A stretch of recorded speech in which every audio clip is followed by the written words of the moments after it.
Hey everybody, how you doing?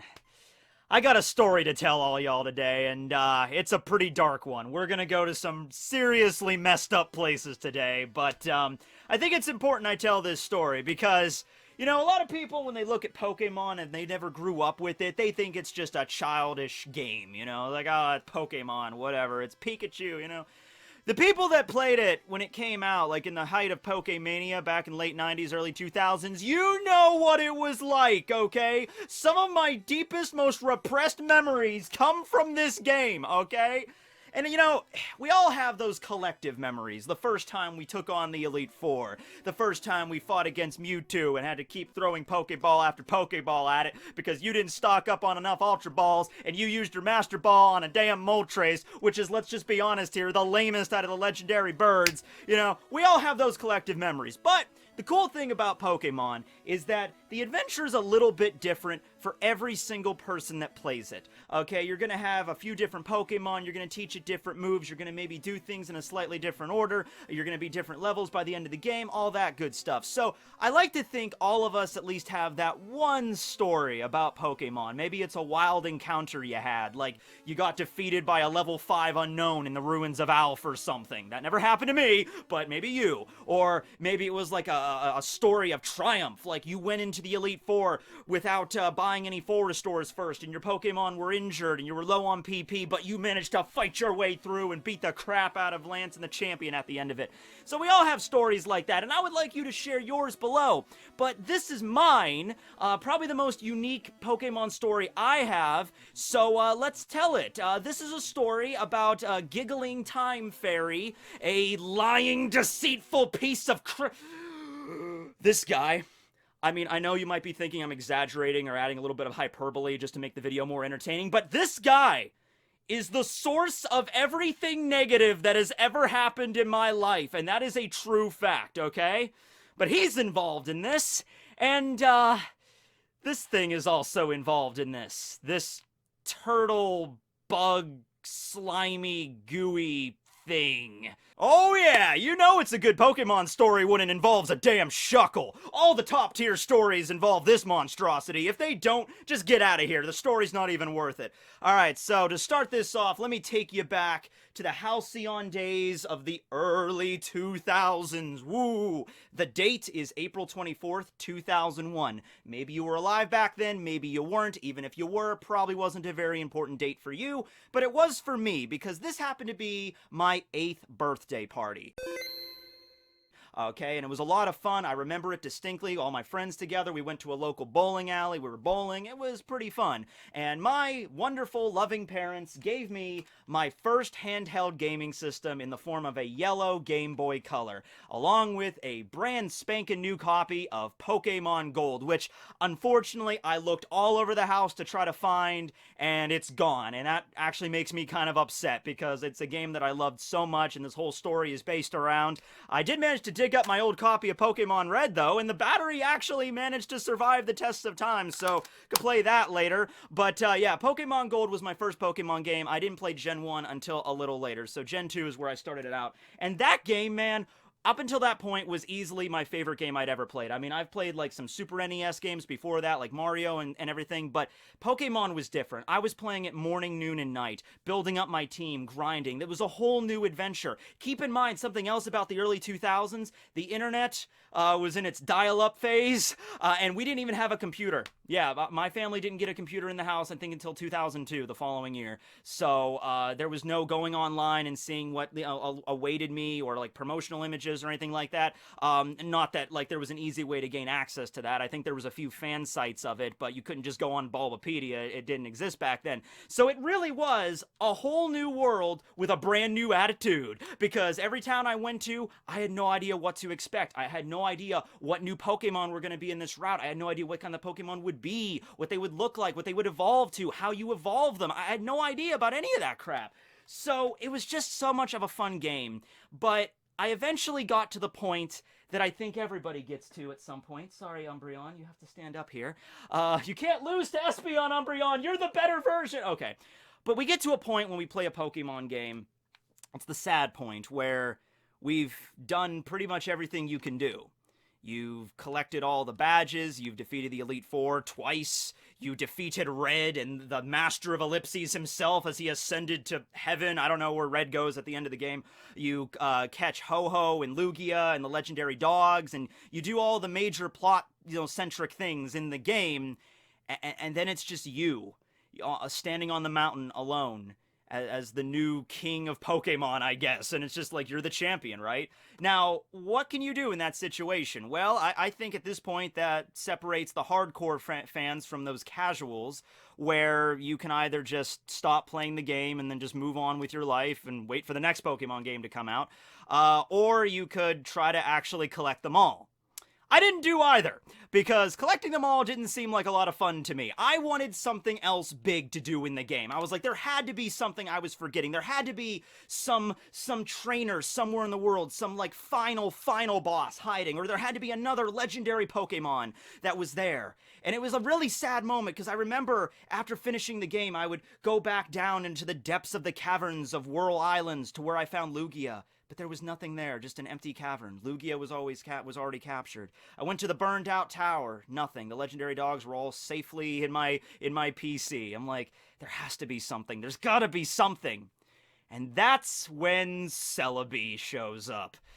So I don't remember how I learned about Celebi's existence, because the movie came out in Japan in July of 2001, but obviously no internet, and I didn't live in Japan, so I would have no idea about the movie, and the English release of it, I think, was released theatrically, but it was a very limited run. I did not see Pokemon 4 in the movie theater, but I found out about Celebi. I don't know if someone showed me a poster or a picture, or someone told me about Celebi, but I knew Celebi's existence, right? And I'm like, okay, Celebi has to be somewhere in the bowels of this game, right? I have to find him. Now, I did not know at this point that Celebi was only available in the Japanese version of Gold and Silver. I think everybody, especially Western kids, were probably very confused by going into the Elex Forest, finding that little shrine there, and being like, all right, I'm sure this is probably going to be relevant at some point in the game, but then you just walk away and it just never is. But yeah, in the Japanese version, that is, that ties into the Celebi event, and that's how you get Celebi. Now, there are ways to still access Celebi on like a Western and international release of Gold and Silver, but it involves like either exploiting a glitch or using a Game Shark or something, and I didn't have any knowledge of that stuff either. I was completely in the dark here. So I'm just stumbling around the game, in the grass, in caves, like, Celebi! Now, I don't know about you and what you would do in this situation. Maybe this was the same conclusion you arrived to, maybe, but my conclusion was, okay, there are a lot of NPCs in this world that I have just ignored. Like, you just wander into random Pokemon centers, and there's like usually like 4 or 5 people in there. You don't talk to everybody. You don't go into every single house in every single town, right? So I figured, okay, all right, there has to be somebody, somewhere in this world that will give me a hint of where Celebi is. Some old grandma on the edge of town that nobody visits anymore that'll be like, hello, dearie, if you go over to this tree and headbutt it 5 times in a row, Celebi will pop out. Can you stay and talk to me? I'm very lonely. It's like, whatever, grandma, I gotta go. But there has to be someone, right? Somebody, like, all the people in the Pokemarts, where you ever walk into a Pokemart, there's like 2 or 3 other people in there shopping. You don't give a shit about them. You buy your crap and you leave, right? I'm going up to people in Pokemarts, they're shopping for potions or whatever, and I just like, do you know where Celebi is? Do you know where the Celebi is? Like, celery? I think aisle 2. No, Celebi, you fool! I'm walking into Pokemon centers, people are in there, trainers, their Pokemon are being resuscitated, they're all sad, like, I don't know if my Rattata's gonna make it. I'm running up to them and accosting them in their time of grief. I need the Celebi, man. Where's the Celebi? So I just start bursting into random people's houses and just asking them the question, right? There has to be somebody somewhere that knows, right? And so this journey took hours, just going around the map, asking. I didn't keep track of everybody I talked to, so I talked to probably a lot of people more than once, hearing the same crap over and over and over again. Did you know your Eevee can evolve into an SC on a Pokemon? It will wake up. Dragonairs are like so cute. I want one. Max Repels will help keep Pokemon away from you. But you know what? I've worked in retail for 7 years at this point, so I have a whole new perspective on stupid things that people say, so I'm fine with that. But then I ran into this guy. I ran into this guy just wandering around town, probably the town drunk, honestly. I ran into him in a tiny little village on the edge of Johto. Maybe you've heard of it. It's called Cyanwood. Oh, it's so pleasant. The music is so calming when you go there. There's a nice pharmacy that can heal sick ampharosi, or whatever the plural for ampharos is. It's a nice sea town. You get there. It's nice. And then I find this guy just stumbling around, and despite my better judgment, I decide to ask him, "What's the haps, buddy? Have you heard where I could get myself a Celebi?" And I go up to him, and here's what he has to say about the subject matter. Boulders to the north of town can be crushed. They may be hiding something. Thing.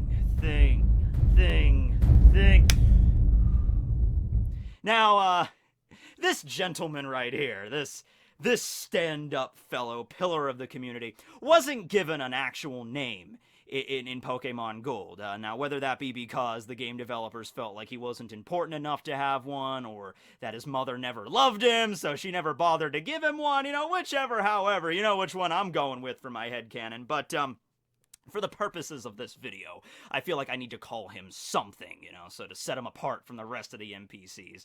And, my first thought that came to my mind was misleading lying son of a piece of trubbish floating in the toilet.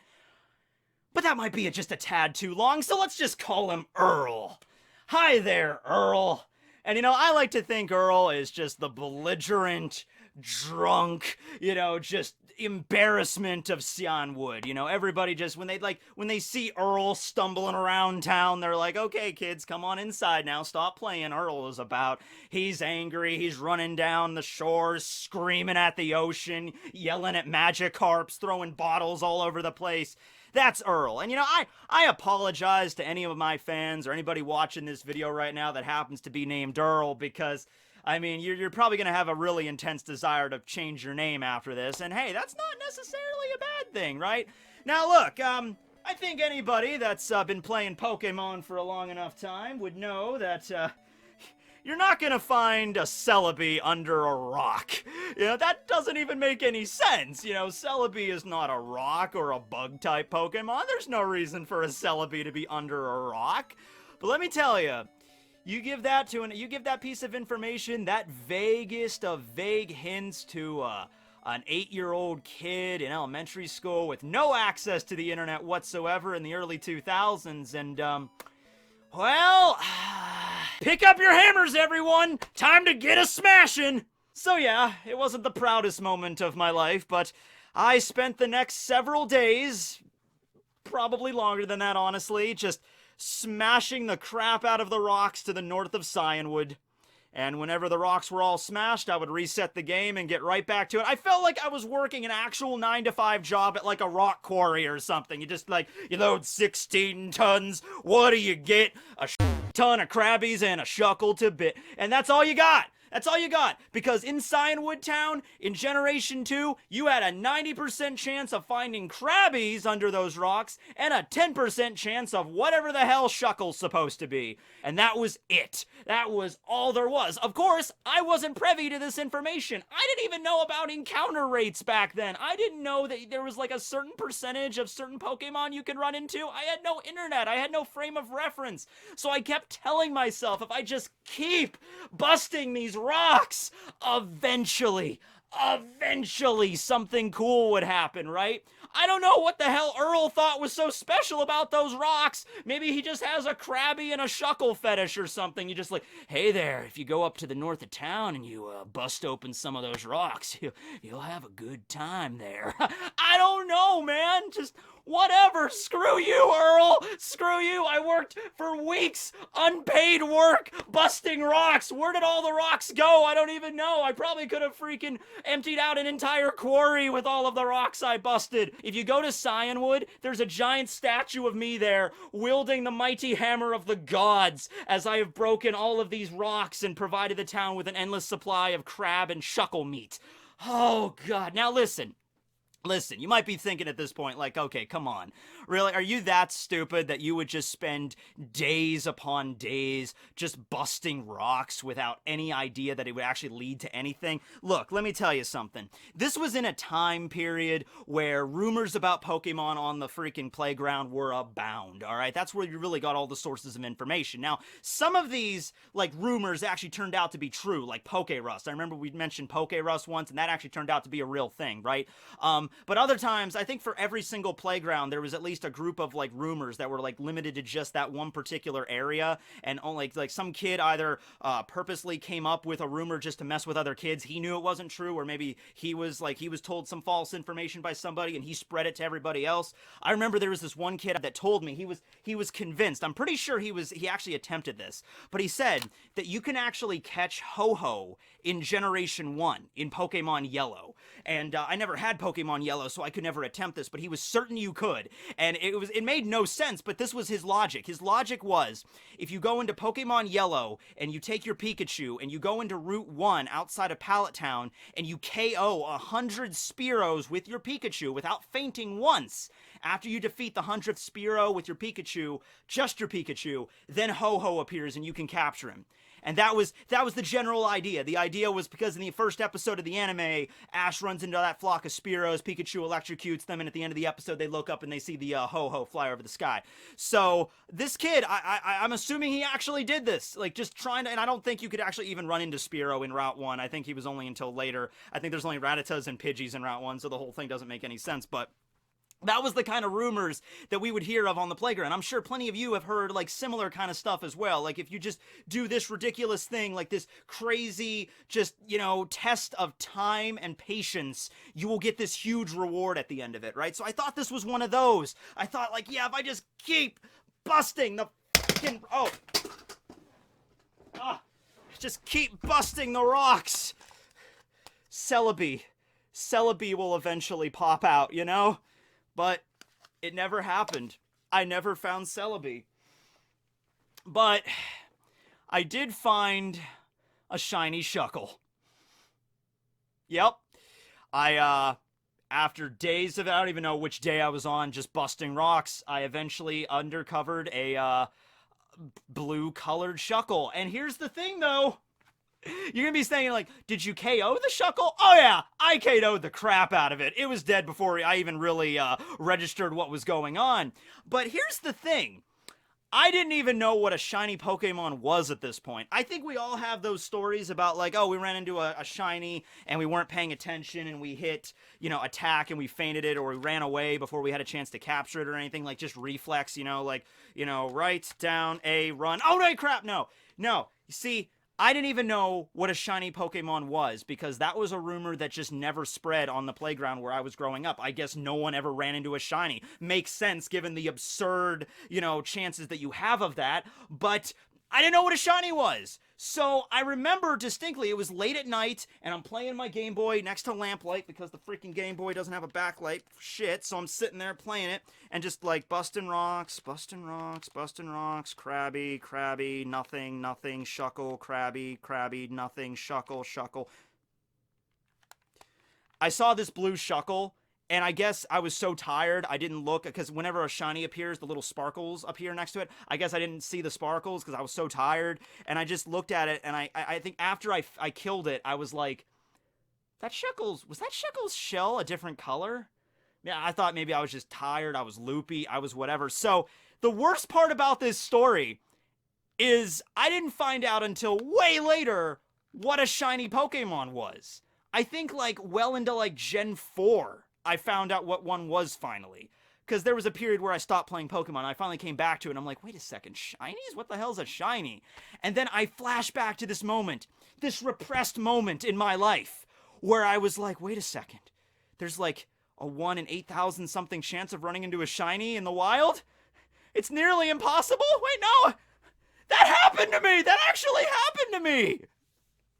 And it was years later, the sadness, the sorrow washed over me, no! I actually did uncover something cool. There was a secret, and it just flew right freaking over my head. Like a ho-ho, just whoop. And I've never found a shiny Pokemon since. On my own, anyway. I mean, yeah, with like X and Y and like global trade, you can get your hands on a shiny Pokemon by trade now. It's not even a big deal. It's like, oh, a shiny Poliwrath. That's whatever. Is it a shiny Shuckle? Like, oh my god. All of the freak. I think back, man. I think back to all of the clout that would have given me back in the day. Screw Celebi, that freaking fairy. I don't care, man. Like, if I would have gotten my hands on a shiny Pokemon, I think I might have been like the first kid in my entire grade, in my entire school to get my hands on one. I could have, I don't know, taken a really bad Polaroid snapshot of it, because, you know, you're not allowed to bring your Game Boys to the school, but, you know, screw it. In that situation, I would have risked it. I would have shoved my Game Boy in my pocket, brought it out to recess, and like, ladies and gentlemen of Central Elementary, allow me to show you the glory of the shiny Shuckle. And they're gonna look at it like, no way, you did something right, there's no way. I'm like, look how it sparkles. It's like, it would have changed my life. I would have attended Harvard Business School. I would have been the CEO of Microsoft right now. I would have, you know, millions, billions of dollars. I'd be living in a villa in the middle of Venice right now. I'd be able to speak 5 different languages. I'd be driving every fancy new car out there. I would be the first one. Screw PewDiePie. I would be the first one to 1 billion subscribers. If I only would have been able to save that shiny Shuckle.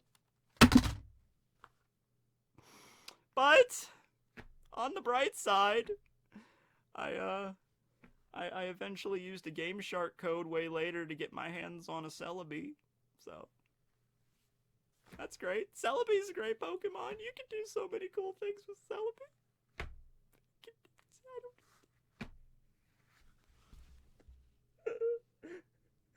Okay, so I hope you guys enjoyed this video, and comment below on some unique Pokemon stories you have. You know, something that's only limited to your Pokemon journey, you know? But I think everybody has at least one, and that was mine. Hopefully yours aren't as dark. So, yeah, for, I guess next time, just keep on smashing, I suppose.